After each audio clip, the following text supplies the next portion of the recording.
Hey, Dan here. Just a quick heads up. We had a bit of technical difficulties on our first episode.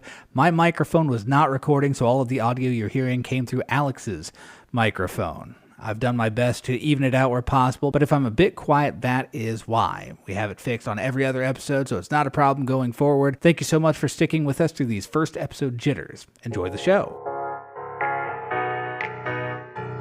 Hello and welcome to You Skipped That, our very first episode. I'm Dan Clark. And I'm Alex Grace. And the idea of this series is pretty simple. We both love movies. Yep. Have our entire lives. But we've found through our years of friendship, we've been friends for several years, that we, for whatever reason, have weird, different tastes. Gaps, almost. We have gaps. Yeah. And there are some movies that we consider to be essential or just really worth a watch that the other one hasn't seen. And we figured if we're going to do that and go on this journey together, we might as well do it as a podcast, and hopefully some people can find some enjoyment. A little bit of housekeeping right out the gate. Big thing is we're not going to avoid spoilers. Nope, not at all. We'll try to warn you, but yeah, definitely. This one, it's like a 50-year-old movie. So, and it's also kind of hard to avoid a couple of spoilers. So, if you're looking for a spoiler-free discussion of the movie, and you know what movie we're talking about right now, it's right there in the title. Go watch the movie we're talking about, and then come back. Because then you won't have skipped it either. Because, you know, I enjoy the movie. This is my week. We're going to alternate weeks. So, at the very least, I enjoy it. And we'll get to Alex's feelings here in just a little bit. But, yeah. It's worth a watch. Go check it out and then come back and listen to our podcast and enjoy it and love it and subscribe and follow us. Send it to your friends. Send it to your friends. Yeah. You know, follow us on all the socials. Share us on all the socials. Hey, if you don't like the podcast, you know, maybe send it to somebody you don't like, and then, you know, and then maybe they'll like it. So without further ado, Alex, what movie did you skip? Yo, Adrian! I skipped Rocky. The original Rocky, yes. 1976. Best Picture winner, launched the careers of Sylvester Stallone. I don't think Talia Shire, who played Adrian, had been in much before this. Mm-hmm. Just all kinds of people. Yeah. And something that I thought was interesting talking to you before we even watched the movie is you skipped Rocky, but you have not skipped the Rocky franchise. That's right. Yeah, I started thinking about it after we talked last, and I'm sure I've seen Rocky's 3, 4, Balboa, and the first Creed movie. Skipped 5, huh? Yeah, you know, might go back and rewatch it one of these days, watch it for the first time, I guess. Yeah, it's notorious. Stop skipping Rocky 5. Yeah, that'll be an episode later on down the road. But actually, I don't. It's been a long time since I've seen it. I don't think I minded Rocky 5. It was fine. Yeah. I had the benefit of going into it expecting to hate it, but, you know, I like all the Rocky movies. I haven't seen Creed 2 or 3. I've seen Creed 1 and then all the Rocky movies, 1 through Balboa. But what did you think? Honestly, I loved it. It grabbed me from beginning to end. It's a fantastic movie. It really is. It's easy to see why it was just an instant hit back in the day and why it kind of ran away with a big award. It won Best Picture at the Academy Awards that year, along with several others, even though it was, like Rocky himself, a bit of an underdog. It wasn't a movie that had a whole lot of momentum behind it when it first came out, and it just captured the hearts and minds of people, and it still has that power 5 years later. 5 years? 50 years. And it still has that power 50 years later. Yes, hello folks. We're coming to you from 1981. We've somehow managed to get a podcast. Time travel. See, Time travel is real. The cool thing is, I was going to edit that out, and you've now made that impossible, so I have no choice but to sound like a fool to these people. You're 50 welcome. Years. 50 You're welcome. Years. Oh, yeah. What are friends for? Yeah, sure. Welcome to the last episode of You Skipped That. Fair. Something that I thought was interesting, I never really thought about. It's an interesting thing when you're sharing a movie that you love, and I do love this movie. This is like my favorite sports movie ever. Not that I'm super into sports movies. You guys can't see me, but I do not look like a sports guy. But it's weird when you're watching a movie you love with someone that you're introducing it to. You start becoming incredibly aware of any possible flaw. And something that I was very aware of throughout a lot of the movie, especially the first half of the movie, which is fairly slow. Definitely. It takes its time to get going, for sure. There's like no music in this thing. No. And honestly, I think that makes the times that do have music a lot more impactful. Yeah, glaring and not in a bad way. Right. But like you get that blast of the Rocky theme at the beginning, and then there's nothing for like a half hour. Yeah. It's just Rocky walking around town delivering sage advice and then going back to his apartment until he gets recruited for this fight. For those of you who don't know what the movie's about and have decided that you're not going to go and watch it, Rocky Balboa is a real small-time fighter, been doing it for a lot of years and never gotten anywhere, even kind of considering retiring. You know, he lives a very small life, hits on the girl around the corner that works at the pet shop that's his friend's sister, and goes to the gym, and he ends up getting recruited to fight the heavyweight champion of the world in a bicentennial fight. And spoilers, officially starting, loses.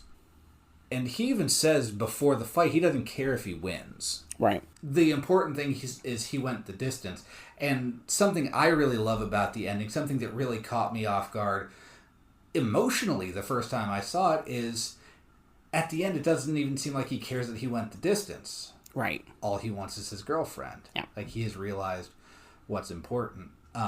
So yeah, it's shocking just how much it builds up all of this, and then it just kind of lets it go. And it's a very, to me, it's kind of an interesting way of communicating an idea within the movie. Here we are getting into all this. We're gonna get real deep here. We're gonna get real deep.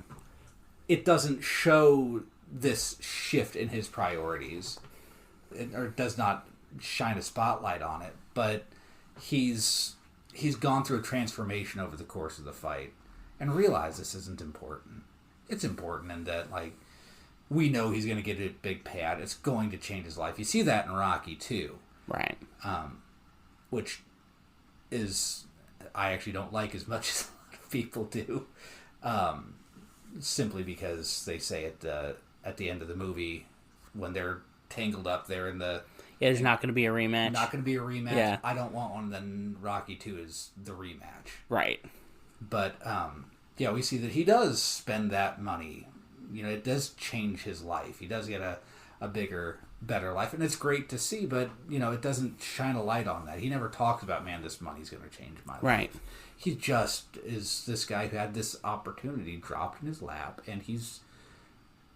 I mean, he tries to run away from it at first. Right. When they offer him it, he just... And says, even, like, right before the fight, he's like, yeah, I don't know if I want to go through with this. I can't... Yeah, he said, I can't beat him. Yeah. And he almost does. Yeah. That fight is brutal, by the way. That last fight. Amazing boxing action. Yeah, broken bones and, you know, the famous cut me scene and everything. Yeah, it's back to front, just an incredible movie that I can't get enough of. Like, if you wanted to watch it again right now, I would. I'm game. I'm game.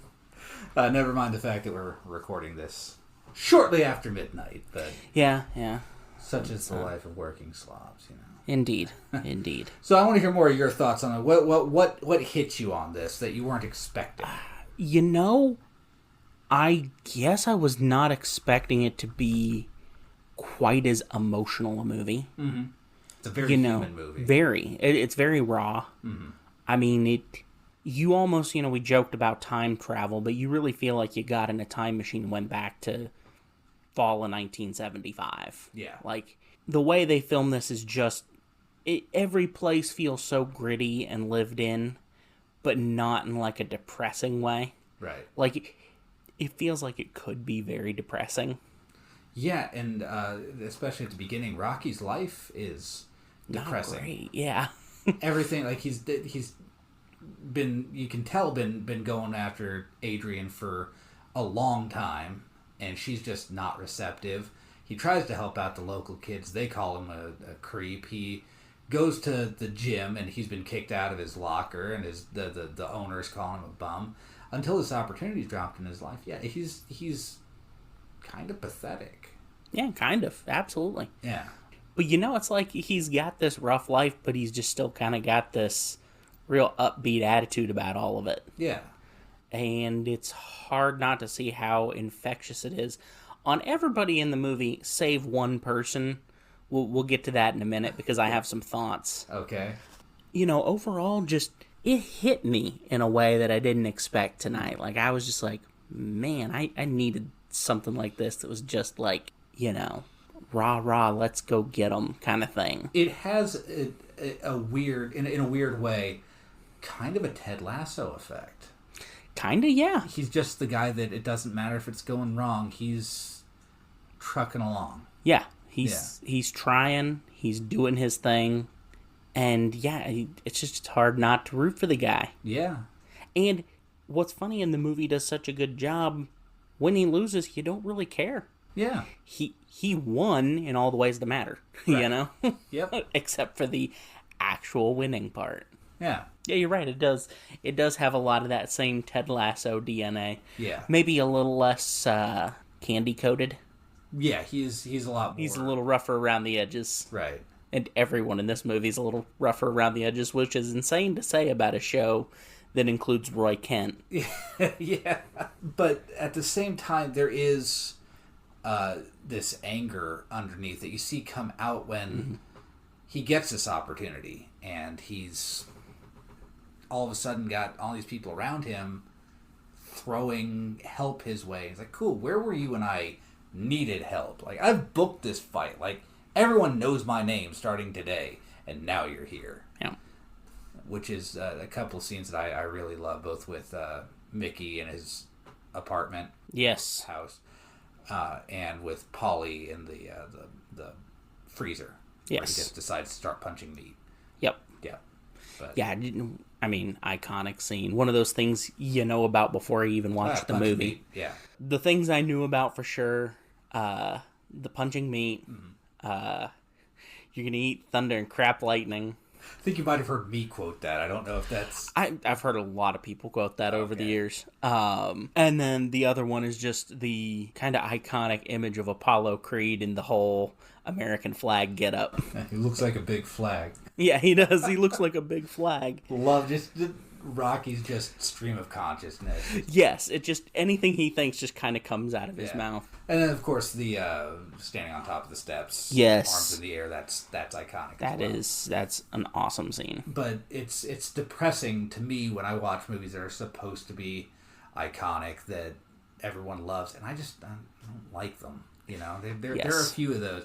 I'm drawing a total blank on any of them right now, but yeah, it sucks. Yeah, and so it's great when a movie like this just lives up to the hype. Yes, and you walk away from a good movie like that thinking, oh yeah, those were just part of it, not, oh, I saw the 4 things you were supposed to. Right.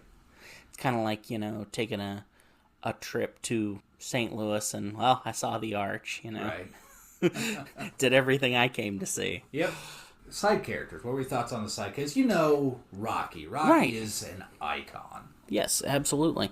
But you don't hear as much. You hear a little bit about Mickey, but Polly, Adrian, Apollo, you hear some stuff about. Yeah. But what were your thoughts there? I got thoughts on kind of all of them. Okay. Of course, Mickey just stand out. I love Mickey. Mickey's just so great. Such a great character. Burgess Meredith, the Penguin from the old Adam West Batman TV series. Not playing the same role. Definitely not. Definitely not. No. Just, he's got a way about him in this that is just so much fun. Yeah. Like, just the little grumbly comments under his breath and the, yeah, kid, yeah, of it all is just, it's a lot of fun. Yeah. We're going to build up to the one I have thoughts about. Okay. Adrian's great. I love watching the progression of Adrian from the beginning of the movie, where in her first scene, I don't think she says a word except maybe bye, Rocky. I think she mumbles some stuff. Yeah. Just kind of, I'm acknowledging that you're there. Yeah. Just kind of acknowledges. In that same scene, I think Rocky says about 520 words.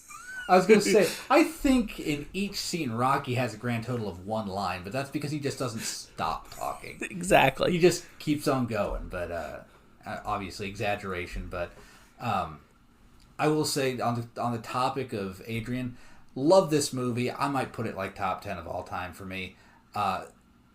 It has the most awkward love scene of all time.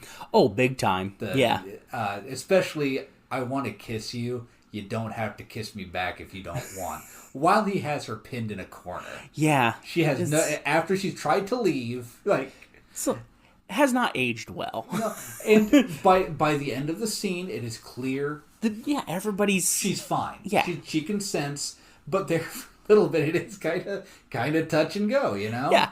But it's funny to see her come out of her shell to the point, and we're still building to the person I want to have a conversation about. There's things to say about the character, yeah. Yes.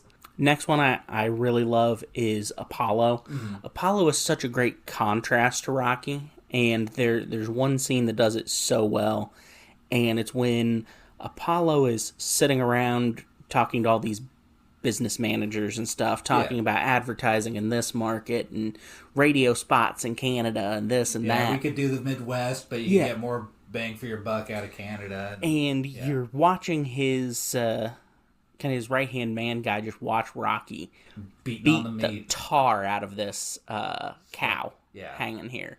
Dead cow. Dead cow, yes. And just beating the absolute tar out of this slab of meat.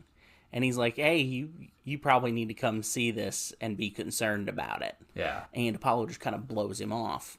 It kind of sets up this tortoise in the hare type thing where one of these people is working really hard at this and the other thinks they have it in the bag. Yeah, and you see it in the scene right before the fight as well, where Rocky is just getting the bare bones. He's wrapping his hands. He's, inhaling the... I don't know exactly what that's supposed to do, but you see them both doing it.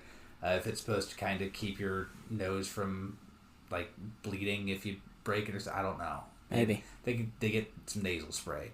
But you also see Apollo going through, this weird ritual where the guy has, his arms wrapped around his chest, and he's doing this deep breathing that you don't see Rocky doing. Rocky's just doing some meat and potatoes. Mm-hmm. All right, well, I should probably wrap my hands, put the gloves on. I got the robe, and he's worried about, is the robe too baggy, whereas Apollo is just kind of not worried about.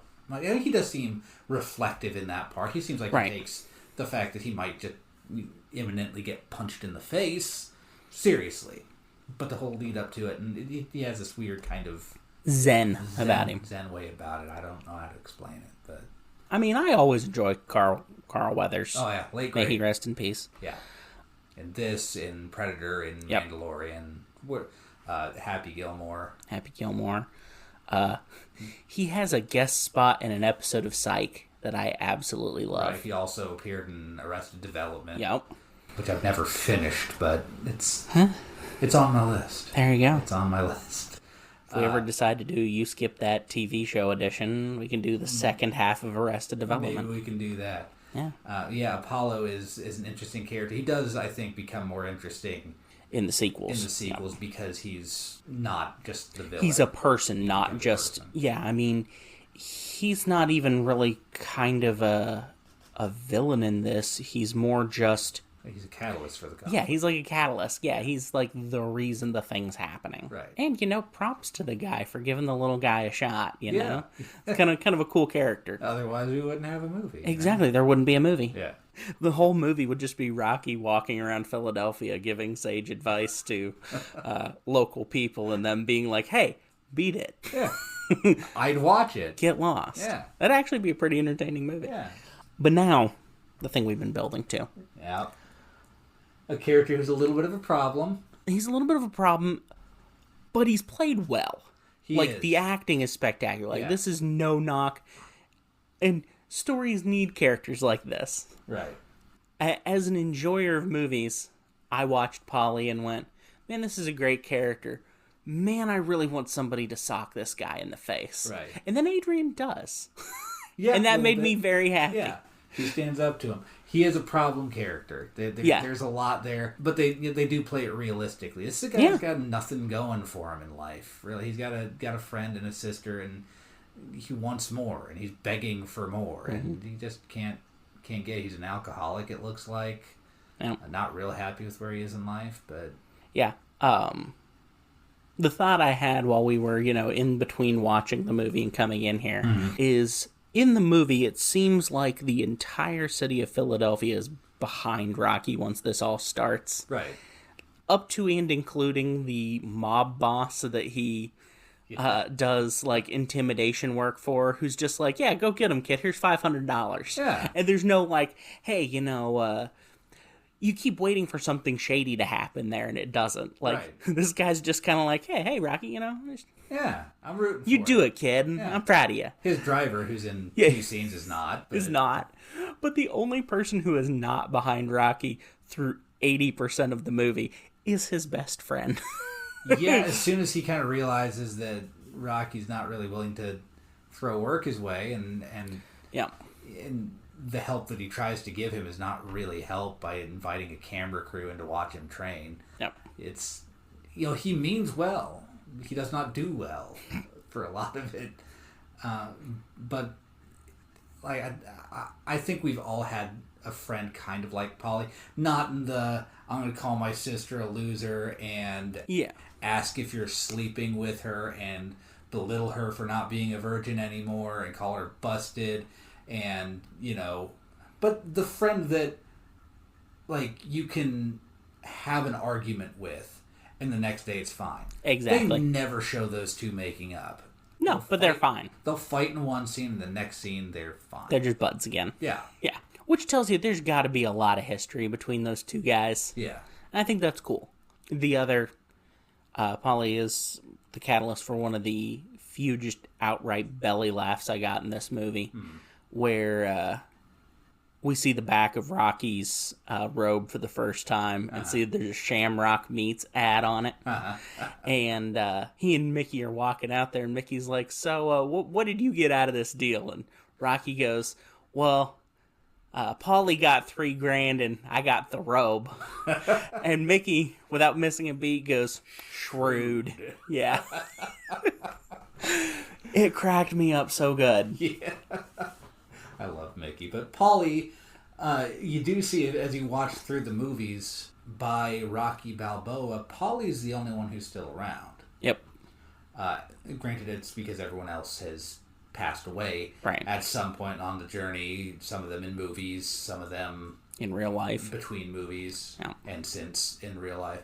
But at some point in the story, Mickey dies, Apollo dies, Adrian dies, and Polly is still there. Still kicking. Still played by Burt Young, who, I just looked it up, passed away just I think last year. So, yeah, I mean, he had a good run. He was not looking great in this movie either. Yeah, that's true. He looks like a real guy. And that's another thing is, outside of maybe Carl Weathers, everyone in this movie looks like a real person. Right. It's not, glitz and glamour. And, it's not very Hollywood. Yeah, it's a real movie. Yes, a very grounded real movie. It was made on a small budget, and it feels like it, but in the good way. Right. So, any other thoughts? I just really, I'm going to go back to it. I really needed a movie like this. Yeah. Right now. Just I needed something that, gives you something to believe in and something to fight for. And even if you don't get it, sometimes the journey is, Yeah. The journey is the thing, not the thing. It's a good movie. We're recording this on a Friday night. Yeah. Saturday morning. We're on the other side of midnight. And it's been a week. Yeah. We've all had our bumps and bruises and ups and downs. And it's really hard for anyone out there who has never tried something like a podcast, especially after a long week, to sit here and go, I'm going to start a podcast. And it's going to be really exciting. It's kind of a nerve-wracking thing to sit here in front of a microphone and just share your feelings. So I'm glad that Rocky's the one we started on. Because it's an easy one to sit down and go, man, this movie, you know? Absolutely. This movie. So, yeah, it's been a long time since I'd watched it. Yeah. And I'm glad that I got back around to it. And I am glad that, you talked me into watching it, because I can now say I have not skipped that. There you go. You've not skipped it any longer. So, but yeah, if you haven't seen Rocky and you've listened to us this far, go catch Rocky. Absolutely. I don't know that it's on any streaming services right now, but I didn't check. It might be on all of them. Who knows? Might be. But we'll do a better job of checking into that in the future. We'll do that. Though stuff goes on and comes out so quickly kidding. anymore that 6 months after the episode airs, it'll Who be can outdated. keep track? Yeah, who's to say? It's easy to find. Well, I think that's all we got for Rocky, but we are going to be doing weekly episodes here. So until then, I'm Dan Clark. And I'm Alex Grace. And this has been You Skip That.